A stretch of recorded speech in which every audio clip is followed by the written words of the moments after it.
आपोहिष्टामयो भुवः तानवूर्जेत दातनामा हेरणाय चक्षते यो वस्यवतमोरसः तस्य भाजयते हनः उषितिरेव मातरः तस्मा अरङ्गमामो यस्य क्षयाय जिन्वथा आपो जनयता जनः शुद्धोदकस्नानं समर्पयामि तच्छयोरावृणीमहे गातुं यज्ञाय गातुं यज्ञपतये दैवे स्वस्तिरस्तु नः स्वस्तिर्मानुषेभ्यः ऊर्ध्वं जिगातु भेषजं शन्नो अस्तु द्विपदे सञ्चतुष्पदे ॐ शान्ति शान्ति शान्तिः ॐ सहस्रशीर्षः पुरुषः सहस्राक्षः सहस्रपात् स भूमिं विश्वतो ऋत्वा अत्यतिष्ठद्दशाङ्गुलं पुरुष एवेदगुं सर्वं यद्भूतं यश्च भव्यं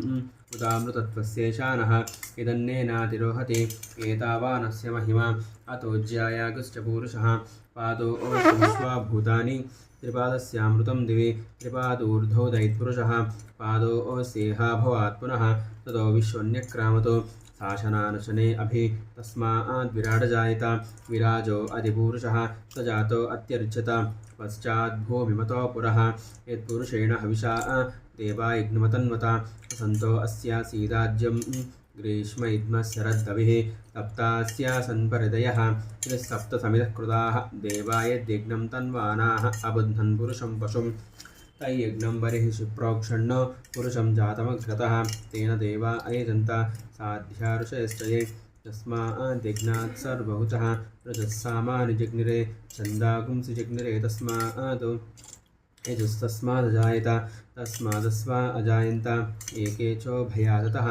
गावो हजज्ञिरे तस्माज्जाता अजापयः यत्पुरुषं यददुः कदिधाव्यकल्पयन् मुखं किमस्य कौ बाहु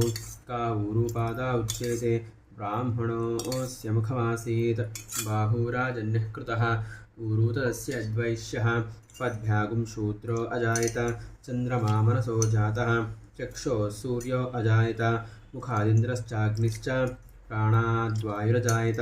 नाभ्य आसीदन्तरिक्षं शीष्णोद्यौ समवर्तत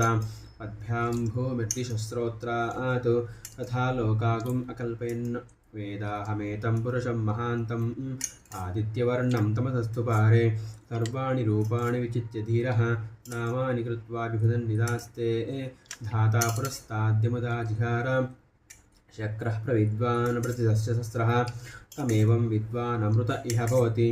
नान्यः पन्था अयनाय विद्यते यज्ञेन यज्ञमयजन्त देवाः तानि धर्माणि प्रथमान्यासन् ते हनाकं महिमानः सचन्ते